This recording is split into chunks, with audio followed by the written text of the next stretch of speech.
Hans shot first?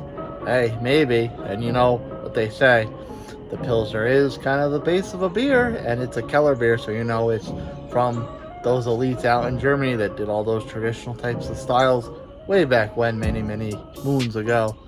Anyway, we'll crack this open. It's from Schilling Beer Company. I'm sure it's bound to be a one tasty crispy, and I'll let you know how to get some cool swag from RateBeer Apparel Company too, right after the theme song.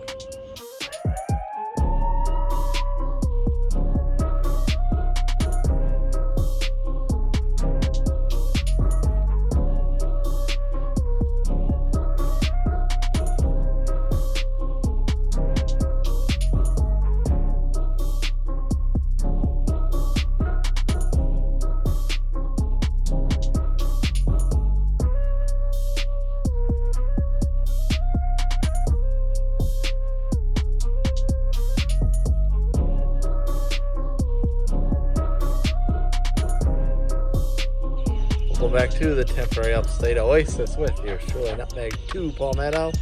We got another one, although I didn't tease it the last time, from my Tavour box that they were so kind to send to me and promote. And one of the styles I told them I liked was traditional German style. So sure enough, they sent me not just a Pilsner, but a Keller Pilsner. So, and Pilsners, anyone can do a Pilsner, right? Well, theoretically. You can't hide anything in a Pilsner, there is that. But one that's based on like a Kellerbier, so that's super traditionally German. I'm all about it. It's called Hanse, and I mean, there's a lot of pop culture jokes we can make about this. Did Hans shoot first? Star Wars. Hans Gruber does this beer falling off of Nakatomi Plaza like Hans Gruber. So this on the can anyway. This is from Schilling Beer Company. That is their logo right there. Those three grain insignia. Unfiltered Pilsner, Keller Pils, 5%, right on point, product USA, shillingbeer.com. And they put they're in Littleton, New Hampshire. They put a little mini map there. Not really a map, but the state outlines of Vermont, New Hampshire. And they're pretty far north, and they're pretty close to the border. So I guess Schilling equally serves Vermont as much as they serve New Hampshire, probably. And they're far enough north, they probably maybe get some traffic from Burlington, too. And there's not too much else on the can. Can on date is 10/10/23. So this is the first week of March. And of course, it's Pilsner as a lager base, so you know it could sit a little while longer, so it's not too bad.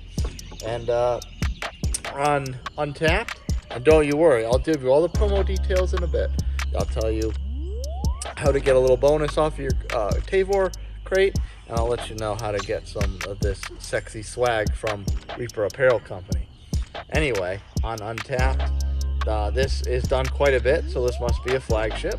3,612 check-ins, 3,155 unique, of which 2,754 are ranked. Very, very respectable, especially for a Pilsner or a lager at 3.82. Obviously, Untappd is more of the people's check-in, not like Beer Advocate, so lagers kind of don't necessarily get the love on Untappd, but for a Pilsner to get a 3.82 on Untappd is probably pretty darn good. Hans is an unfiltered Keller Pilsner, straw golden color, crisp and clean finishing with assertive hop bitterness. Noble hops are present on the palate. A 2018 RateBeer Gold Medal Pale Lager. That sounds pretty good. I'm looking at the picture. It's funny because two of them make it seem a little more cloudy, and two of them make it seem significantly more clear. So I guess we'll just have to find that out for ourselves, and there's only one way to do that. Get you some ASMR though. There it is. Whoa! Already got some white foam coming out the top. Using my Southeastern Beer Festival Silos glass with the head brewer's signature on the side, Nate Powell. Shout out to Nate and the Silos team. Which means I have to restrict my pour a little bit because a smaller glass, that the hard pour is gonna come up a lot faster.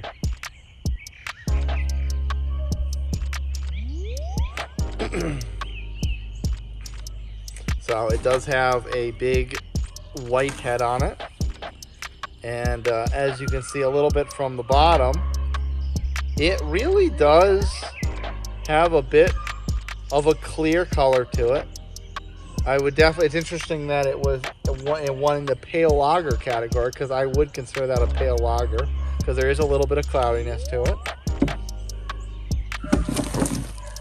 Saved it. Didn't lose that much. Oh boy. Accidente. That's what happens when you do reviews on a sloped surface, huh?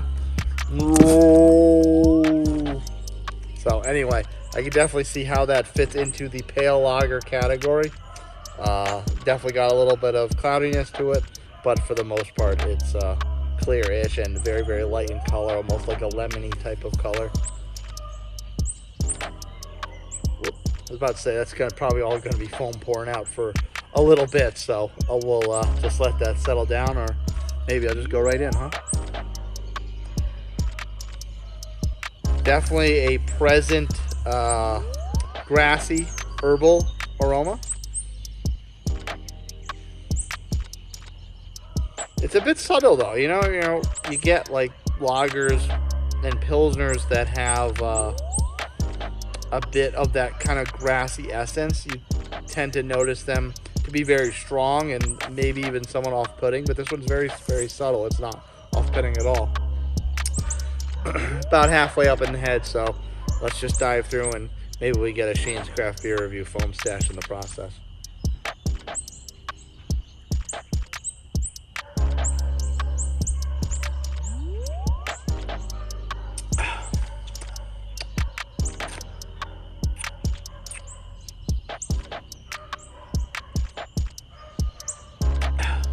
That is very, very light. Definitely crushable. Easily chuggable, for sure. I'd probably get made fun of if I chugged out of this little tasting glass, although it's not very little of a tasting glass, really. But very, very light, very crushable. It does have some of that grainy, herbal, grassy type of palate, flavor, mouthfeel, that sort of thing. There's no aftertaste. As for as grassy as this tastes, there's absolutely no bitter aftertaste. It's nice and smooth on the finish. I'm definitely a fan of this one. Yeah, that would be a very, very excellent palate cleanser as far as Crispies are concerned. Yeah, I'm definitely a fan. Schilling Beer Company. I did leave the Northeast, but who knows, if I ever come back and make my way up to those states, maybe I'll be there too. Anyway, if Tavour is available in your area to order beer from, after you place your first order of $25 or more, you can use code NUTMEG10 for $10 off your next order. And if you like RateBeer Apparel Company, if you like this design, if you want this t-shirt or any other of the collection on RateBeer Apparel Company, head there. I'll put the link in the description below and the comments. Click on that and use code NUTMEG10 for 10% off your order. Oh yeah, nothing like a crispy in springtime. Cheers, friends. See you next time.